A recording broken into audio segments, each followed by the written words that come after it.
হ্যাঁ জন আসা জায়গা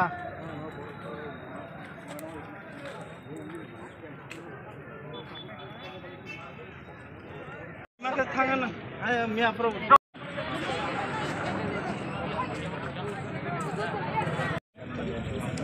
কই থেকে আইছে আমি তো বাংলা কথা নমিনরা থেকে আসি আর এখানে মিটিং নমিনরা থেকে আসি আর কই নমিনছড়া এখানে কি করতে আইছে প্রোগ্রাম আছে আর কি প্রোগ্রাম বিজেপি বানাই যে প্রোগ্রাম বিজেপি আপনার আপনার বিধানসভার নাম কি 59 কান্ট্রো হ্যাঁ 59 কান্ট্রো 59 আপনার বিধানসভার মানে এমএলএ বা মিনিস্টার নাম কি হিনাঙ্গা জানি না সাতরা চাকমা শান্তনা চাকমা মন্ত্রী শান্তনা চাকমা থেকে আইছে ঠিক আছে